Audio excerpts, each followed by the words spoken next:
I'm Jenny Halstead, and I'm here with Sam Hayes to talk about acupuncture today. Sam is the lead acupuncturist at Magna Health and Fitness in Minneapolis. Could you start by telling us what acupuncture is? Acupuncture is the major modality of traditional Chinese medicine, and although it is widely recognized today, there's still a lot of apprehension and some misconceptions about it. Okay, well, I'm sure that people will find this very helpful then. Tell us a little bit more about you and what your background is. I have a Master's of Science in Acupuncture and Oriental Medicine from Northwestern Health Sciences University. This course of study involves over 3,000 hours of study, almost 1,000 of which are clinical hours. So does that mean that you have certain credentials? Absolutely. I am certified through the National Certification Commission for Acupuncture and Oriental Medicine, or NCCAOM, and I have a medical license through the state of Minnesota. So when people are looking for an acupuncturist, it's important to find someone with these kinds of credentials. Indeed. Okay. Give me some basics. How does acupuncture work? Well, your body has a vital energy called qi, and that is spelled Qi. And qi is responsible for every process and function in our body. So when qi is deficient, overly abundant, blocked, or otherwise out of balance, the result is disease or pain. Okay. And fortunately, qi can be manipulated and balanced by stimulating specific points on the body, also known as the acupuncture points. And these points are located along channels of energy called meridians, and these meridians connect all of our major organs and tissues. How would someone know whether or not acupuncture would work with their symptoms? Well, really, the list is endless. Traditional Chinese medicine is a complete medical system that is capable of diagnosing and successfully treating a wide range of conditions. If you think about it, before Western medicine was introduced to China, they used TCM to treat everything. It's fully comprehensive. Okay. Can you tell me the difference then between Western and traditional medicine? To understand the difference, it's important to understand the underlying philosophical approaches between these two forms of medicine. Western medicine takes a reductionist approach, while TCM takes a holistic approach. Okay, can you explain that a little? Sure. Western medicine is rooted in the belief that disease is a defect within the body or some sort of destructive influence that's been introduced from some sort of outside pathogenic factor.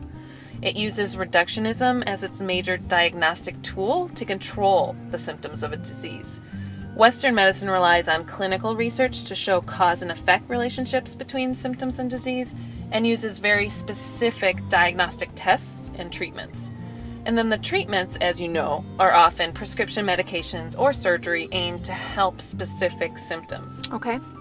So, in contrast to that, traditional Chinese medicine is holistic in that it approaches medicine by looking at multiple symptoms and then their underlying pattern of illness. And this is specific to each individual, rather than trying to find one exact reason for illness. It takes into account all the contributing factors causing the imbalance, including lifestyle, emotional and physical environment, trauma, external pathogens, family history, and a patient's general constitution. The treatment is designed to target the underlying cause of the illness, not just the symptoms. And the research is basically human trials that have taken place over thousands of years rather than narrowly used diagnostic tests. How long has acupuncture been practiced? It's safe to say it's been practiced for 2,000 years, though there are some records indicating that it is much older than that. So a lot of people first associate acupuncture with needles, and that can be pretty scary. Does it hurt? That is the most common question I get in my practice. And actually, acupuncture needles are 25 to 50 times thinner than hypodermic needles. I know most people's experience with needles is hypodermic needles. They're actually so thin that you can fit several acupuncture needles into the center of a hypodermic needle. Most clients report no pain when the needles are inserted, while others might experience a brief moment of discomfort as the needle penetrates the skin. This can sometimes then be followed by a mild sensation of cramping, tingling, numbness, warmth, or heaviness. I leave the needles in place for 20 to 40 minutes, depending on the person. And most people find the experience really relaxing and uplifting, and some patients even fall asleep during their treatment. That sounds great. Mm-hmm. So what are the possible side effects? There are very few negative side effects, especially when you compare it to prescription drugs and surgery.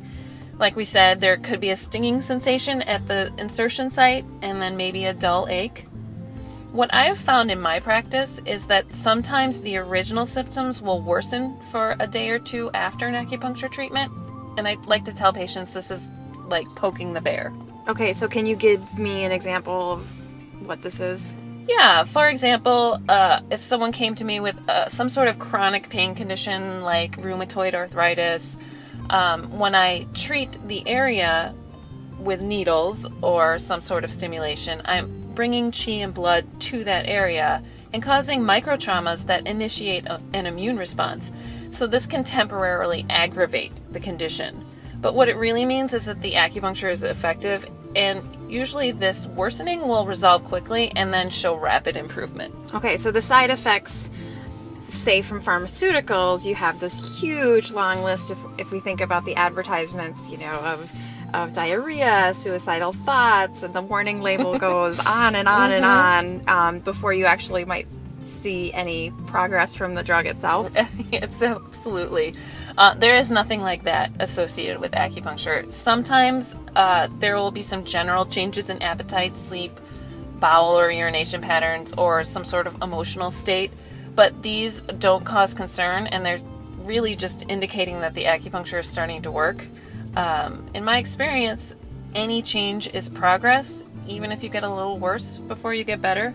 On rare occasions, some people have reported more serious reactions, such as dizziness, sweating, or nausea, but these problems usually clear up on their own within a few minutes, without any lasting effect to the patient. So it's not like 2 weeks later? No. Awesome. Okay. How often do you reuse the needles then? Haha! We don't reuse the needles. All the acupuncture needles are individually packaged, sterile, single-use needles. Okay, so we've established how each treatment works. Let's look at the big picture. How many treatments does it take before I would start seeing results or improvement? So that really depends on your individual condition.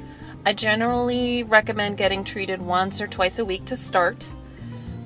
You might start to feel the benefits after the first or second treatment, although long-standing and chronic conditions usually need more time to improve. One of the best and worst things about what I do is that people usually come to me as a last resort. They've tried absolutely everything to get rid of their problem, and now they're gonna, let's try acupuncture. This makes it a little more difficult for me, but honestly, when those patients get better, they are lifelong acupuncture converts. So once a patient's health is stabilized, I usually recommend maintenance treatments every few weeks. And then for preventative healthcare, many people just come to me once a month or several times a year just to maintain good health. Okay. Would my insurance cover the cost of acupuncture treatments? Well, I will bill auto insurance directly if someone is involved in a motor vehicle accident. For all other visits, we will provide patients with a receipt that they can submit to their health insurance company for reimbursement. Okay, so this is something that I might be able to use my HSA or FSA account for? Absolutely. We have several patients that do that, and they haven't had any issues submitting their bills for reimbursement or using their accounts. That's great. So obviously, we could keep talking about acupuncture all the livelong day. What it can treat, why people should consider it as a part of their health care. With that, though, what's the one piece of information you'd like people to leave with? I would like people to think about acupuncture before they fill that prescription or go under the knife for whatever their problem is. It will save them money, and it will avoid all the complications associated with prescriptions or surgery. But most of all, I want people to think of it as an effective part of their healthcare. That's great. Thanks so much, Sam. This has been fun. Yeah, thank you. To learn more, visit magnausa.com, and if you'd like to email Sam directly to ask more questions, you can email her at shayes@magnausa.com.